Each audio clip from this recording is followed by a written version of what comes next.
Hey, what's going on? In this video, I am reviewing the boom pole mic setup, affordable mic sound, recommended by Max Yurev and his channel. We're doing a bunch of tests.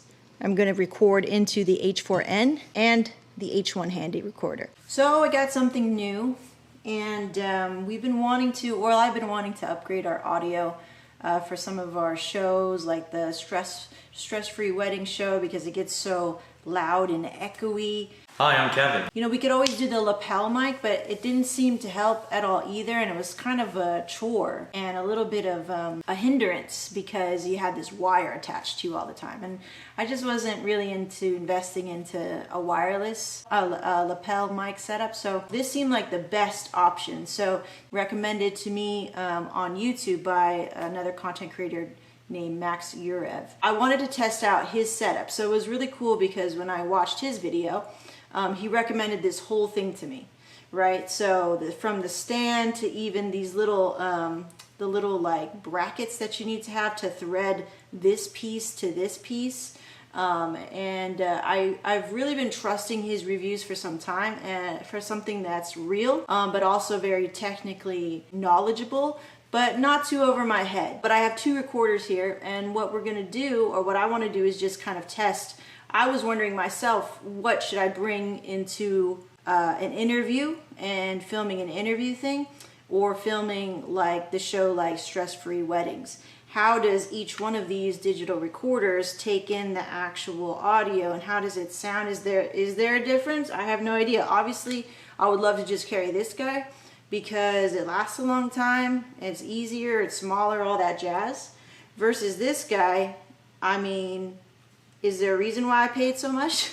Everything that you guys have been hearing right now is from the video mic shotgunned off of my camera right here. And now we're gonna turn this guy on. This is just a Takstar made in China. I'm not gonna touch any other buttons other than the on button. This extension that he recommended is really nice. It's really long. That's great because now whoever is monitoring your audio can be off in the distance.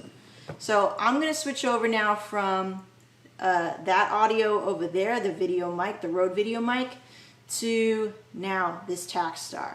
Test. I'm about maybe a foot away from this mic. So imagine, okay, this wouldn't actually really be in the shot. It would be kind of outside of the shot, maybe above my head, angled down at my chest area, okay? So I'm looking at my levels now that I've even adjusted it just a little bit. Now I'm hitting about -6.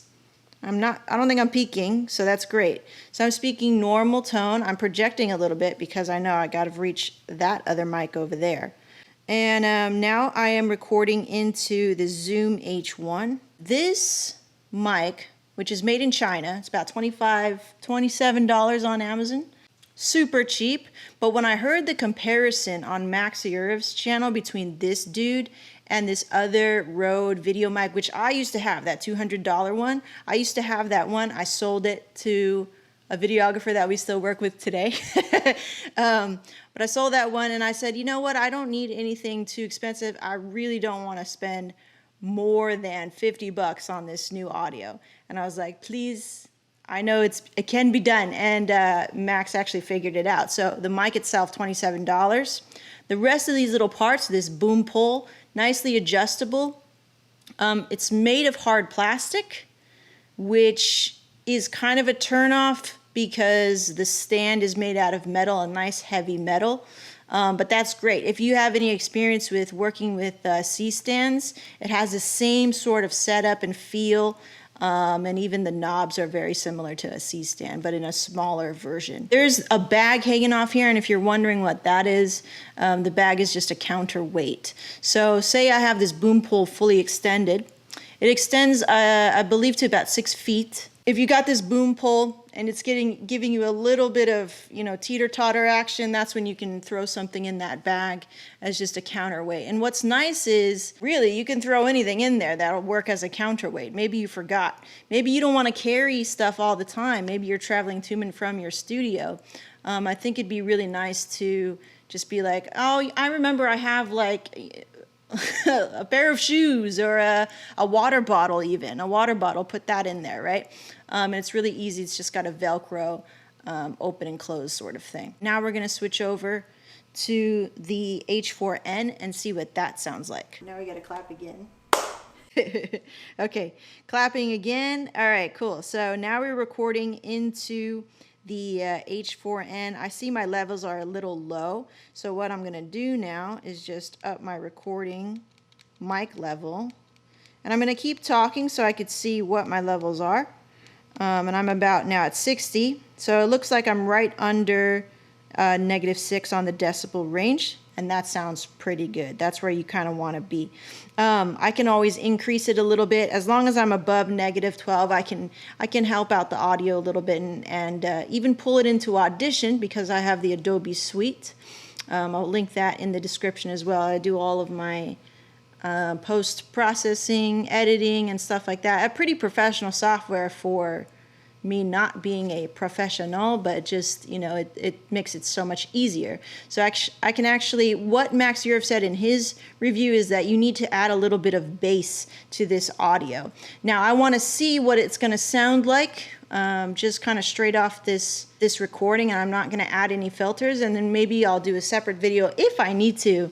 I really doubt it. I think as long as I don't have anything being too echoey, you know, that's really distracting, is to have the echoey thing and to have hard S's and hard P's in the audio, because then it becomes very, very distracting in the ear, especially if you're listening in on headphones or anything like that. This is what the recording sounds like in the Handy Recorder H4n. And now I am recording into the Zoom H1. This is what the recording sounds like in the Handy Recorder H4n. And now I am recording into the Zoom H1. We're recording straight through with just a very nice extension here from this Takstar made in China $27 mic. It comes with a pop screen filter here. You can see it's a directional mic. It has a little bit of a cradle going on for, I guess you can pop this on your camera and run and gun with it. I will do a test on that as well, because I have an event coming up where I'm shooting just like raw video and behind the scenes and stuff like that, where I can do a test and just see if it does eliminate a lot of that other sound that comes from the sides and from the back that I would be most likely getting from my Rode mic. But sometimes I like that from my Rode mic, because if I'm asking a question and I'm filming or something and I'm asking that of somebody, I could still get my audio and not have to worry about miking myself up, and it just makes it really easy, and it is more of a raw approach and a raw style. Hey, so I was editing and all ready to put the finishing touches on this video when I realized I can plug in this mic straight into my camera. So let's see what that sounds like. And hey, maybe you don't need an external recording device after all. Let's see. Plug it in. Whoop. Okay, see the light? There you go. I'm about a foot away, speaking normally. Obviously I would have set this up better, but I'm kind of in a hurry now, so I just wanted to see. This is what it sounds like. I'm now recording straight into my Lumix G85. That's my review. I think it's really great. We're going to put this to the test with a real, you know, show and start doing marketing like crazy and just kind of keep it out like this, ready to go. Thanks, Max. Links for his thing in the description and his channel as well, I think is really helpful. Again, I believe his reviews are real, logical, and that makes sense for a content creator at this level. All right, see you later.